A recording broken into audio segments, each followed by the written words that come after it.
Ladies and gentlemen, welcome back to All We Do Is Talk podcast. I'm here with my man Isaiah. How we doing today? What's good, Eric? How you doing today? Happy Friday. Happy Friday. Today we're here to talk about the last month of the MLB season. Some of these divisions are put away, but some of these spots are still up for grabs for sure. Well, yep, home stretch time. Like you said, there's a couple divisions put away, but these wild card races are going to be interesting. Especially, we've been hyping up that NL West, and that race is going to be crazy. Absolutely. So let's start off with the Hall of Fame inductions. This one held a special spot in our hearts with El Capitan, Derek Jeter, number 2, Mr. November, all that good stuff. How he wasn't 100% Hall of Fame is just terrible, and whoever has that vote should not have a vote no more. I don't care. Usually they collude and they make sure that no one's going to be get the 100%. Rivera got it. Yeah, last year. Two years ago. He was undeniable. Like there was no knock against him. I will say for Derek Jeter, we all know that his second half of his career wasn't the first half, and which is crazy because I know the second half. I watched second half Derek Jeter way more than first half, and he was still clutch as hell in the second half. We didn't win as many championships as when we were really young, but he was still big time in that 2009 run. I remember it like it was yesterday, even though it was over 10 plus years ago. But congratulations to him. It's crazy that Derek Jeter's a Hall of Famer because that means he's been out of the league for 5 years now. But yeah, crazy stuff. Yeah, man. Like, had this man's fat head on my wall still to this day in my parents' house. Like, the man that made me fall in love with baseball. Like, I met him on my 7th birthday, like, leaving the stadium. Like, somehow we got to watch that whole team come off the train. Like, probably one of my best childhood moments from that man. It was great. And that man is just a symbol of how you want a leader, a winner, and a baseball player to be. And I was just blessed to have him in my life. He did everything right. He did everything right, navigated the New York media, stayed out of trouble. We all know about his famous parties, though, in his mansion. No information gets in, no information gets out. He did it. He stayed out of trouble. And it's crazy because there was that guy going around saying that he wasn't a Hall of Famer, but let's be real, like 3,000 hits, 4 championships. Five.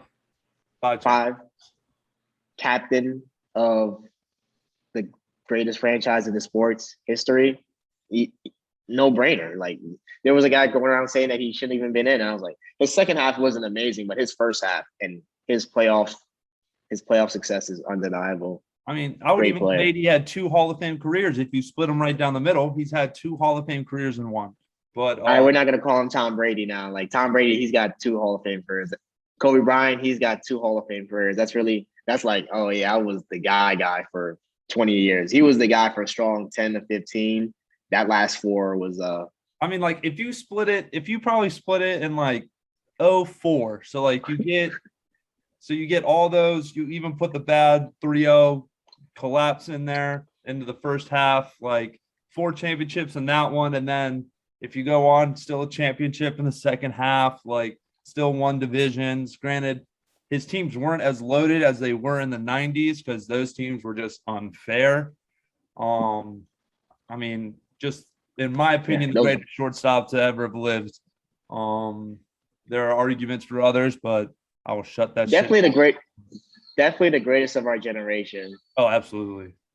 Then let's not forget Larry Walker was also in the Hall of Fame this year. A great player in his own right, but he obviously got overshadowed by Derek Jeter, but still needs his props as well.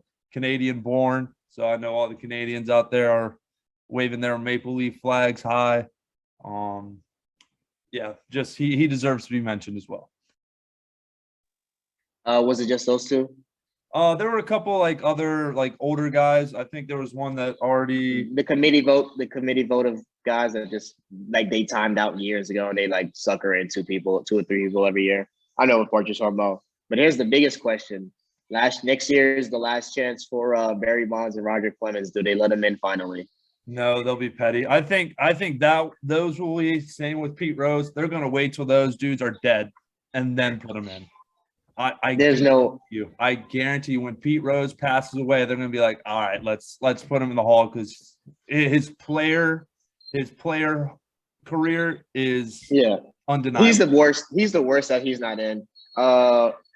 And then Alex Rodriguez and David Ortiz next year. Big Poppy will be a first ballot. He'll be in. He's got the questions too, which is crazy. No one brings up the fact that he has a history of questionable test results. Yeah, but let's bring up the 2000. How about Alex Rod? And they'll be petty with A-Rod for sure. Like that screen. Yeah. He's 20 years away from them even thinking about talking to him. The 2020, the top ones. Kurt Schilling still hasn't gotten in. I think Barry Bonds might get in. He got 61.8%. I think they're going to let him and Clemens in. I just think they made him wait the whole time. That's what I just believe they were always going to do. But I could see them waiting until they die and then using that second chance ballot to get him in years from now. Yeah, so first years we got Jimmy Rollins. I think he's definitely a Hall of Famer. I just don't think he gets in first ballot. Tim Lincecum. I think you have to put him in the Hall, but again, no way. He had a strong 3 years. He had a strong 3 years. I don't think he had a long. And he won championships. So it was so short. He was here. It was so short. They dock people for short careers, but he was a different type of pitcher. He was the first small dominant pitcher of our generation. Yeah. So I mean, he was really good for that 3 year stretch.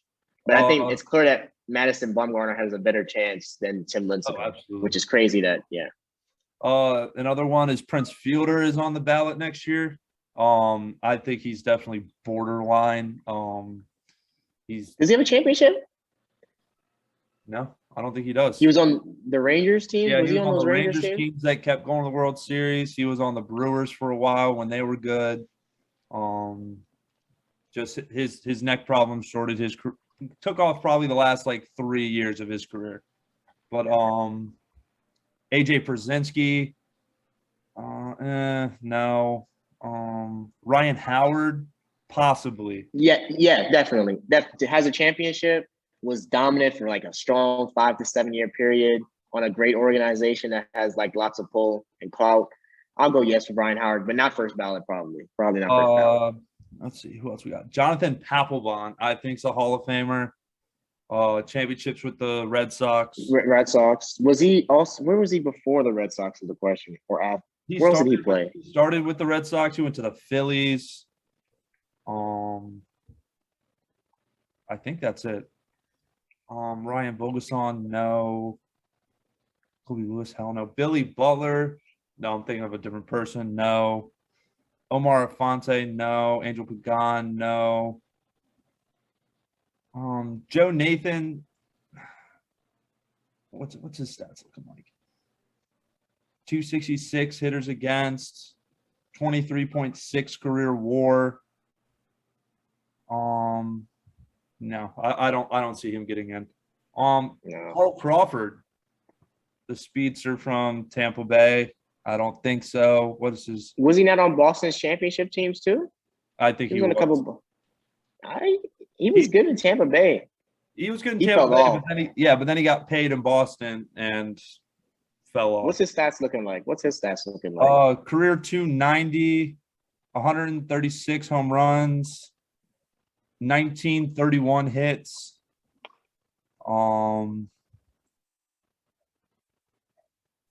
Yeah, I don't.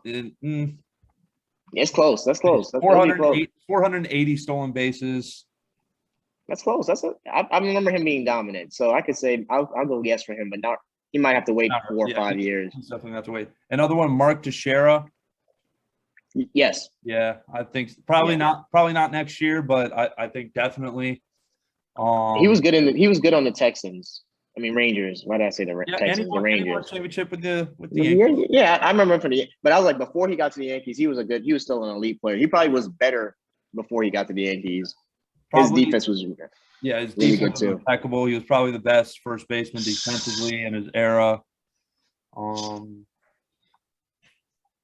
Well, yeah, so that's all we got for the Hall of Fame. Good luck Wow. to Barry Bonds and Roger Clemens next year because they're gonna be sweating that out for sure that day of the results. Yeah, Sammy Sosa's not making it. He only got 17%. Nah. Manny Ramirez got 28.2. But Manny Ramirez still has 4 years left on the ballot. So Yeah, he might have to wait. Like, yeah, it's crazy because it feels like just yesterday Bonds and Clemens went on the ballot, and now they've been waiting for 10 years. I can't believe that it is 2021. That's crazy.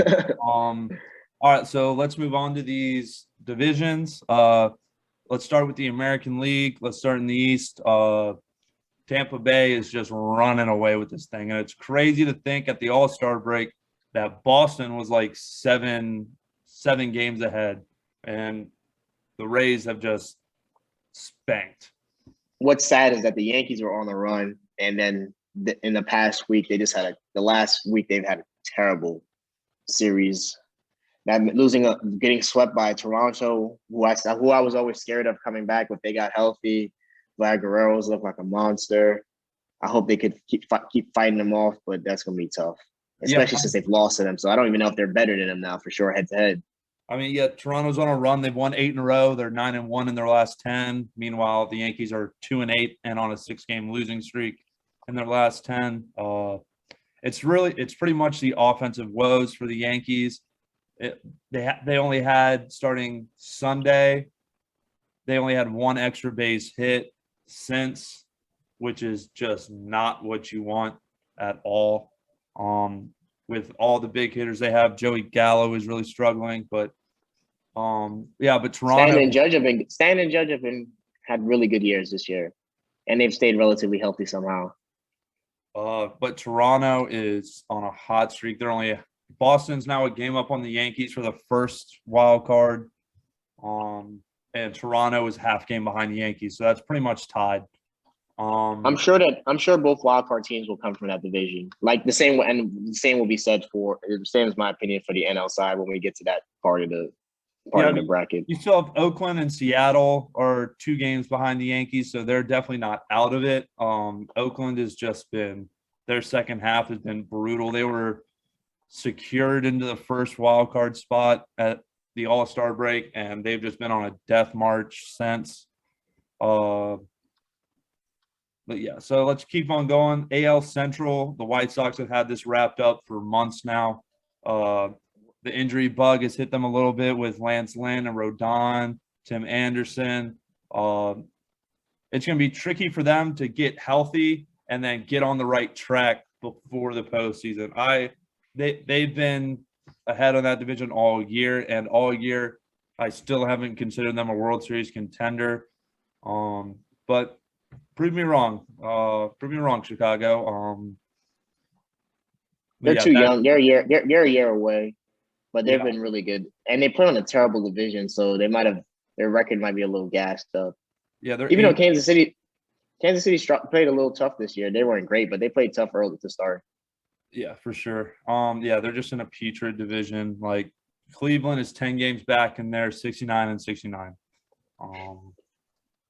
So moving on to the AL West, Houston has run this division as well, but it's come back a little bit for them. The thing with Houston is they play good against playoff and above 500 teams, and they play down to their competition when they're playing sub 500 teams.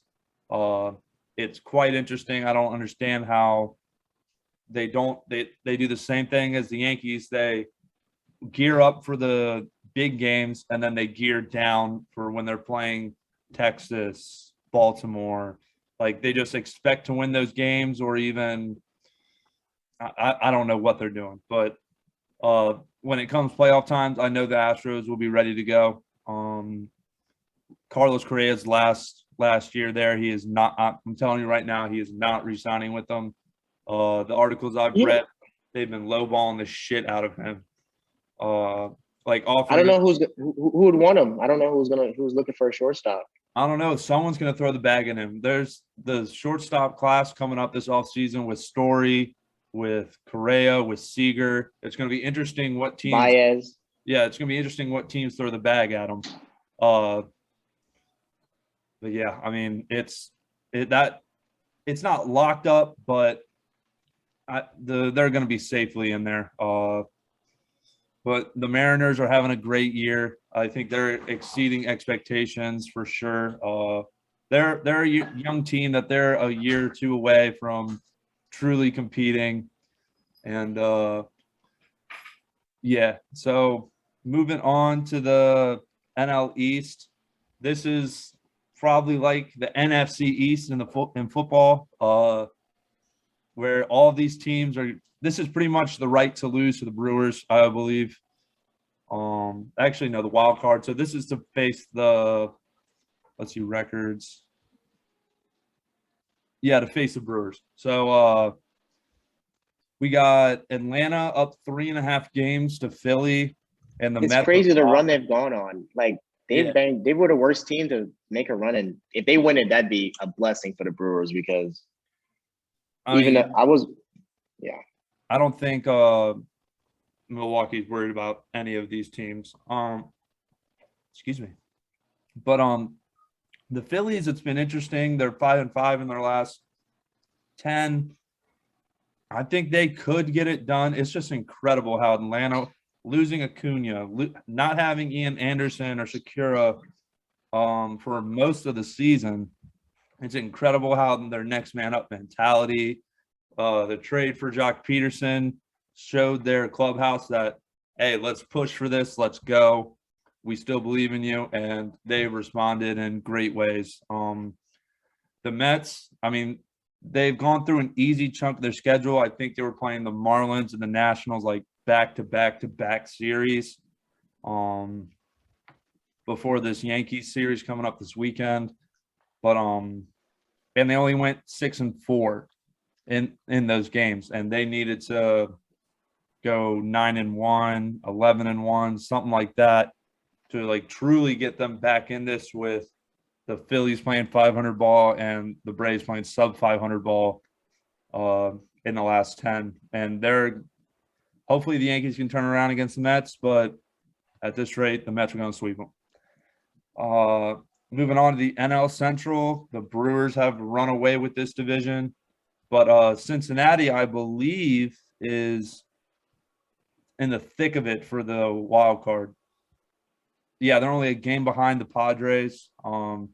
They've really shot out of a cannon. Joey Votto's had damn near an MVP season. He's been killing it for them. Who else is in this NL race? St. Louis is 3 games back. The Phillies are 3.5 back of the second wild card. But damn, the Dodgers are 13 games ahead of San Diego. Anyway, so St. Louis is still in it. Cincinnati is in the thick of it. I think St. Louis is on the outside looking in. It's going to be hard for them to overtake Cincinnati and Padres. Pittsburgh's tanking. Cubs are tanking. Miami, Washington tanking. And onto the best division, the NL West. The Giants and the Dodgers had a big series this past weekend. They were tied up for the lead going into the series, and then the Giants took 2 of 3 from that series, and now they're up 3 games on the Dodgers. They're like great trade for Chris Bryant. He's actually been good for them. San Diego came back to life. San Diego has come back to life, which keeps the bet that I wanted them to win the World Series alive. But man, they've fallen off. Their pitching has been terrible. Basically, they're living and dying on how good Tatis is playing, and Machado has had a good year. It's not great. It's a shame because if they got that trade for Trey Turner and Scherzer, that's just what the doctor ordered. To let LA get that, that's probably got to be disappointing because their season's hanging. And they can't even get to that spot where Milwaukee is. How far out of Milwaukee are they? Why would they be in the run for Milwaukee? Is Milwaukee Milwaukee's we're leading the division. I meant this. Who's the first wild card? The Dodgers. The Dodgers. Oh. Yeah, so they're 13 games behind the Dodgers. So their only way in is the second wild card. They're 13 games. They 13 fell off, games, but man. Yeah, that's bad. San Diego's 16 behind the Giants, and the Dodgers are 3 games behind the Dodgers. So they're 16 games behind the first place team and 13 behind the wild card. Wow. Who? How many is like probably less than 20 games left to play? Yeah, about 20. Yeah. If I had to pick though, I think all 3 from that division would get in. Like I said, I think 3 from the AL East would get in, and 3 from the NL West would get in, because those are clearly the best divisions. The problem is there are two divisions in the central of the country in both leagues that are just full of tanking teams, because the MLB has a tanking problem. Clearly, yeah, they do. But like that's what you got to do. I mean, like I don't understand why the Nationals decided to tank. They had a lot of old. I mean, Scherzer was up for a contract.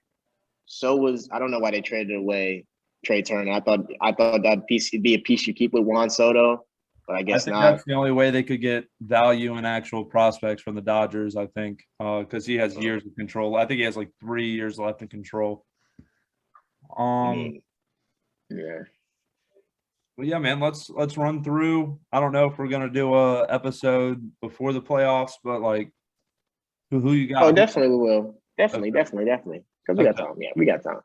Yeah, it's the MLB playoffs is definitely got to cover that. That's the best part.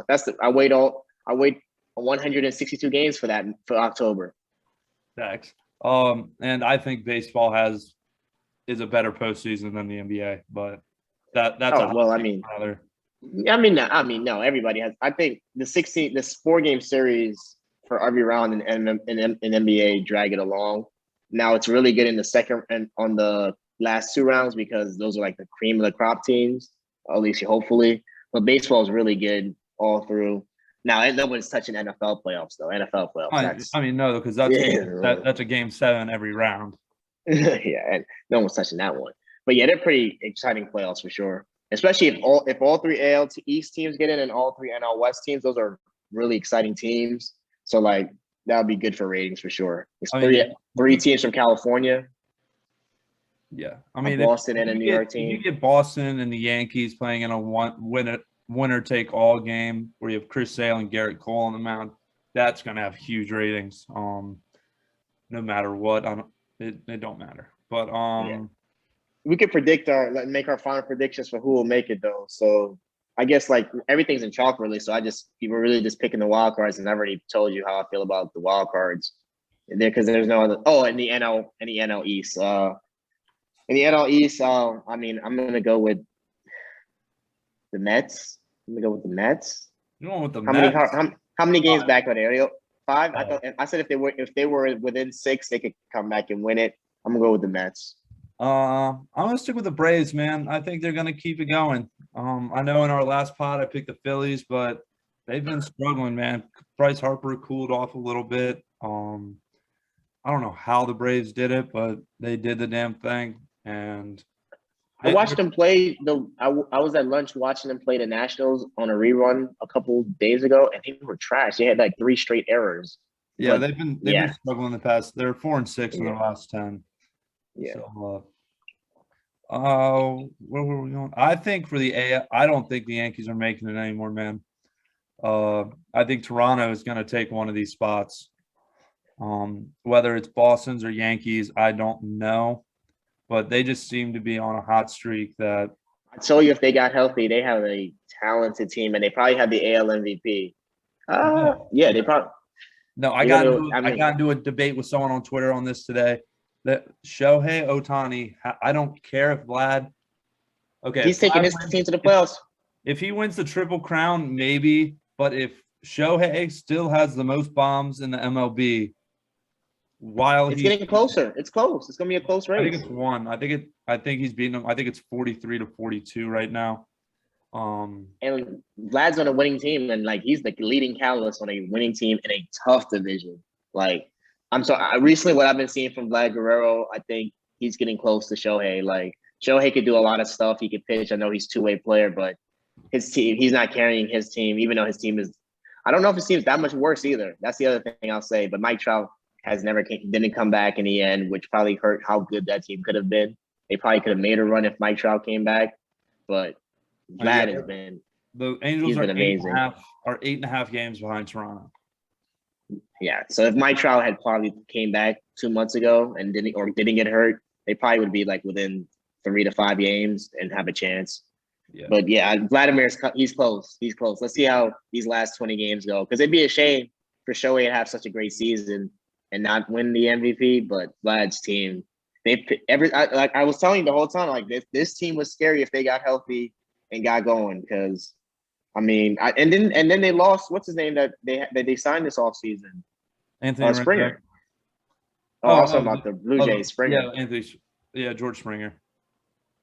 So I mean, I'm gonna rock with the Yankees to hold them out though. I'll go with Yankees. Yankees, Blue Jays, to take those wild card spots. But I can see Boston, and I think the Yankees will hold it up. Their team is just so damn talented. Yeah. The Jarrett Cole injury is kind of scaring me though. Yeah. So moving on to the NL MVP. The site that I'm looking at for these odds, still has, as of September 6th, still has Tatis as a heavy favorite. I think they have to make the playoffs for that to come to fruition. They have him at minus 280. Can you check FanDuel? I will. Okay, I can. Where's Carl Crawford? I mean, not Carl Crawford from the Giants on that list. They don't even have him in contention.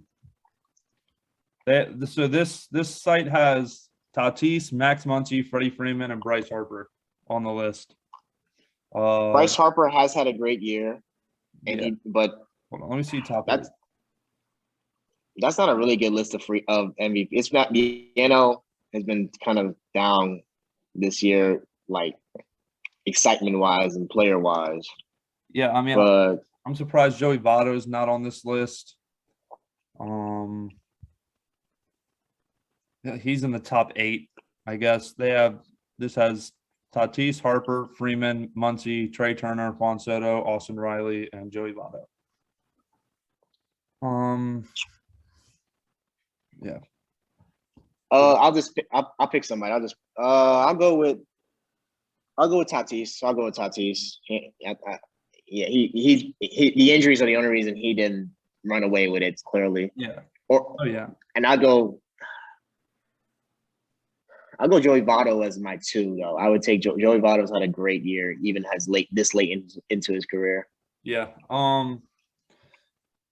I mean, Freddie Freeman's had a great year too. I mean, if you're going on story, you would probably go one of the leader of the Braves for losing their best player or second best player, depending on how you view Freddie Freeman compared to Acuna.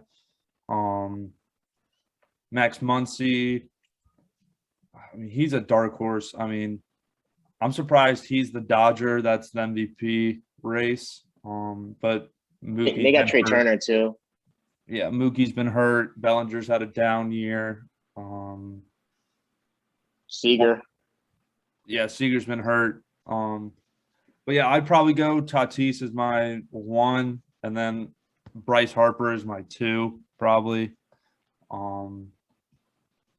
Yeah, so and then Cy Young. Yeah, Cy Young. It was Garrett Cole before he got hurt, before this hamstring. I hope they just don't give it to Robbie Ray and then just hand it to him from the Blue Jays. That would be very sad. Lance Lynn and Rendon have been hurt. Yeah, Garrett Cole's still the favorite. Favorite all year. I'm trying to.